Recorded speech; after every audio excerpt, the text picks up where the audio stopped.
Ce qui me confirme dans cette idée, c'est un passage d'ailleurs assez connu du philosophe Al-Kindi, qui a été d'ailleurs très bien en cours auprès de Mahmoud.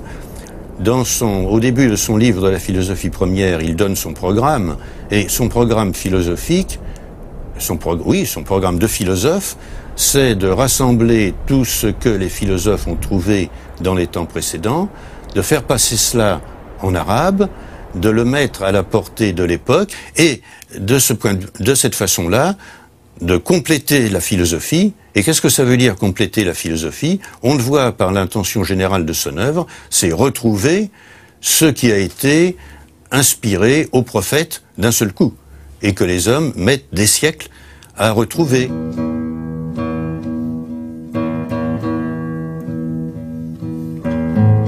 Je crois qu'il y a un ajustement entre les mentalités. Il y a aussi une soif de connaître que je crois la révélation, le message coranique encourage, justifie et impose d'une certaine manière aux esprits qui en sont capables. La révélation coranique appelle tout homme, où qu'il soit, à proportion de son talent naturel, de son fond mental, à connaître la vérité. Alors ça ne veut pas dire que tout le monde doit être philosophe, naturellement, mais ça veut dire que ceux qui ont la capacité de le devenir doivent affronter leur destin, leur destinée, leur destination. Et c'est ce qu'a compris le pouvoir abbasside. C'est ce que met en œuvre cette maison de la sagesse. C'est une maison pour les sages, bien entendu, faite par des sages, pour des sages, mais c'est une maison qui, au fond, va devenir un foyer pour l'humanité entière, parce que, qu'on soit à un bout ou à l'autre de cet immense empire, on peut en recevoir finalement quelques lumières, si on y est appelé. Donc je crois que là, il y a une rencontre heureuse, rare, précaire, entre le message religieux et finalement la situation de l'époque, dans tous ses aspects. Il y a des savants pour faire de la science. Il y a les moyens économiques d'organiser la circulation des échanges, et puis il y a la volonté politique de le faire. Ces trois conditions sont rarement réunies, hélas, à toutes les époques de l'histoire.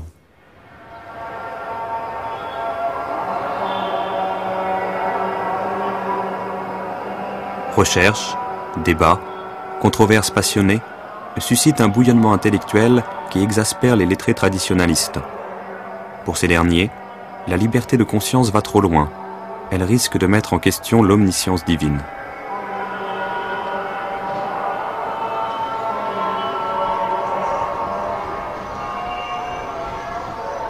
Un de ces lettrés, Ibn Qutayba, ridiculise en ces termes les intellectuels laïcs. Le fin du fin, pour eux, est de lire des choses sur la marche des astres, de s'intéresser à la logique, alors qu'ils ne comprennent rien à la loi de Dieu.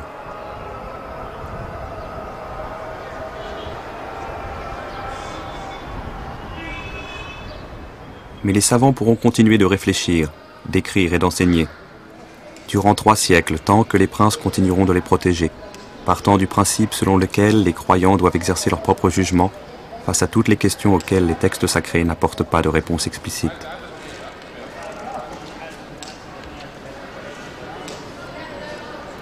Le vrai titre de gloire de Bagdad au cours de cet âge d'or, il est là.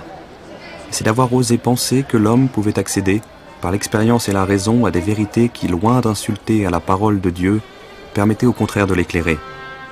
Que les savoirs profanes, acquis ici-bas, convergeaient naturellement vers cette parole, comme vers leur clé de voûte, dans le ciel.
La poésie arabe nous montre que l'Andalousie est un pays imaginé par ses habitants.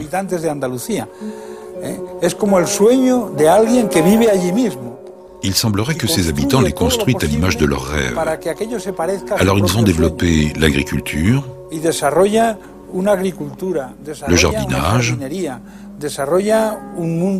le monde urbain, la cuisine, une façon de comprendre le temps, la poésie, la relation avec les femmes, toute une série de valeurs qui, en fin de compte, représentent le rêve arabe.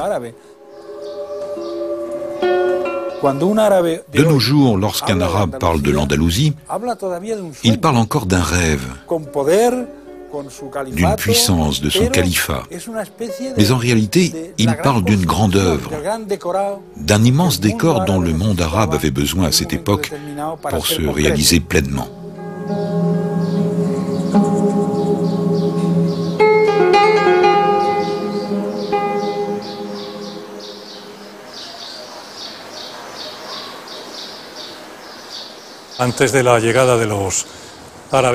Avant l'arrivée des Arabes et des Berbères, la civilisation andalouse n'existe pas. Une civilisation romaine, apparue tardivement, est présente à caractère hispanisant. À leur arrivée, les musulmans vont trouver l'Hispanie, qui est sous domination wisigoth, mais conservant les traditions culturelles et sociales du monde romain.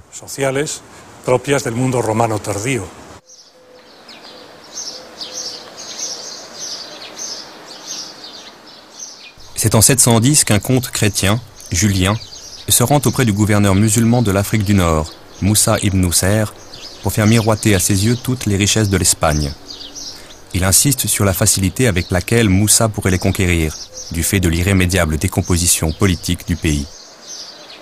Tenté mais hésitant devant les risques, le gouverneur consulta d'abord Damas, où le calife omeyyade finit par autoriser une simple expédition de reconnaissance, avec cette recommandation: gardez-vous bien d'exposer les musulmans au danger d'une mer démontée.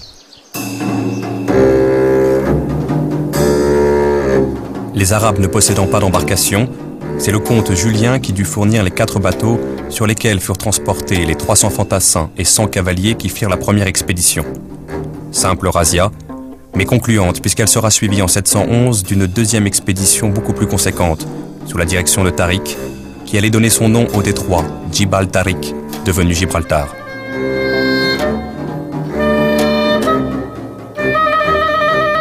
Étrange spectacle que celui de cette armée de 7000 hommes, essentiellement berbères, commandée par un chef musulman avec pour conseiller un officier catholique, où les guerriers wisigoths se mêlaient aux combattants du Rif. Les succès de cette armée furent si rapides que le gouverneur Moussa décida en 712 de passer à son tour le détroit, à la tête d'une armée cette fois surtout composée d'Arabes. Il devait ensuite faire sa jonction avec les soldats de Tariq, à la hauteur de Tolède. Bientôt maître de la plus grande partie de l'Espagne, Moussa se montra d'une grande magnanimité envers ce pays dont la conquête avait été si facile. Il le récompensa en instaurant un régime des plus tolérants. On raconte même qu'il reprocha amèrement à Tariq d'avoir inutilement versé le sang de quelques chrétiens lors de la seule vraie bataille qu'il avait eu à livrer jusqu'à Tolède.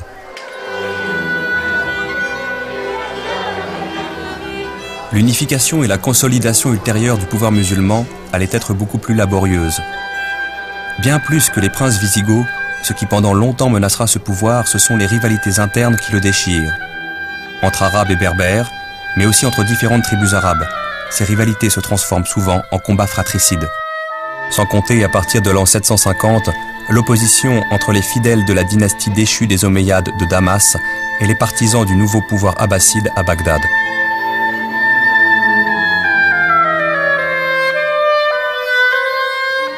L'Andalousie sera justement le terrain de la revanche des Omeyyades sur les Abbassides.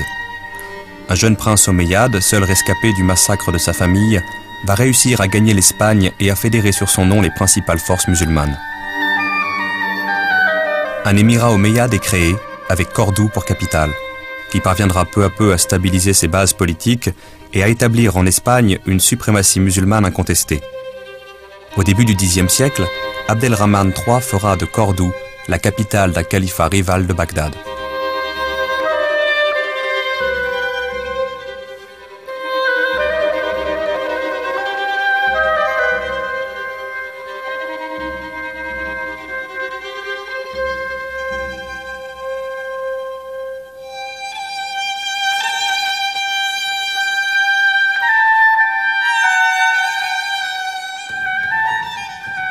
Les richesses accumulées à Cordoue au Xe siècle sont colossales. À titre d'exemple, ce cadeau qu'un noble qui vient d'être nommé vizir envoie au calife pour le remercier. 500 000 pièces d'or frappées, 400 livres d'or brut, 200 sacs de lingots d'argent, 30 pièces de soie brodée, 10 pelisses dont 7 en peau de renard blanc du Jourdain, 100 peaux de zibeline, 6 tentes d'apparat, 48 manteaux tissés de soie et de fil d'or, 100 armures de parade, 1 millier de boucliers, 100 000 flèches, 100 chevaux, 60 esclaves dont 40 hommes et 20 femmes. De cette période faste date l'essor d'une civilisation musulmane proprement andalouse, à laquelle contribuent aussi bien des musulmans que des chrétiens et des juifs. Lorsque l'on visite Tolède, on découvre une ville où cohabitent 3 cultures différentes. La culture musulmane tient une place prépondérante dans l'histoire de la ville. Lors de la conquête, les musulmans sont entrés par là. Beaucoup d'églises de Tolède ont alors été transformées en mosquées et en oratoires, les mosquées étant des lieux pour prier.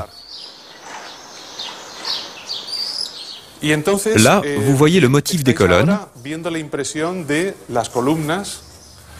Observez ces arcs en fer à cheval.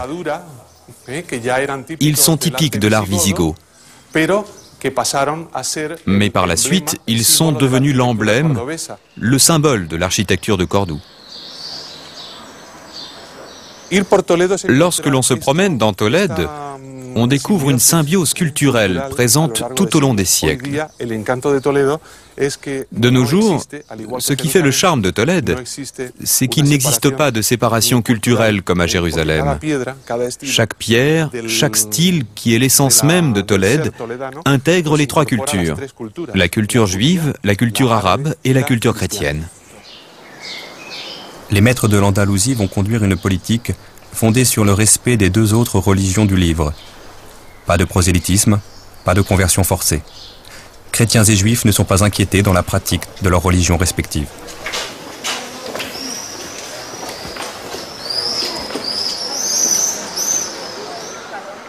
Même lorsque l'on assiste à des conversions massives de chrétiens, désireux de bénéficier du statut fiscal préférentiel accordé aux musulmans, les communautés restées chrétiennes continuent de prospérer à l'abri des persécutions.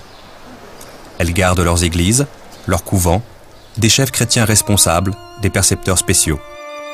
Elles ont même des magistrats appliquant sous le contrôle de l'administration musulmane le code gothique du Liber Judicum.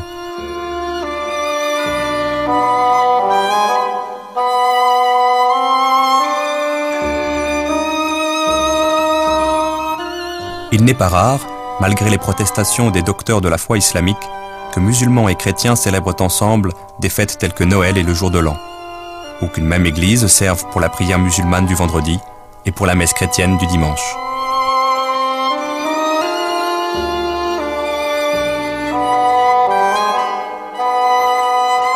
Juifs et chrétiens vont occuper des postes parfois importants dans l'administration musulmane, certains d'entre eux devenant des familiers ou des conseillers des califes et des princes. Lorsqu'à certains moments des fanatiques catholiques provoquent délibérément le pouvoir, en proférant des insultes publiques contre l'islam, ils sont condamnés à mort, mais généralement désavoués par leurs propres coreligionnaires. Quant aux juifs,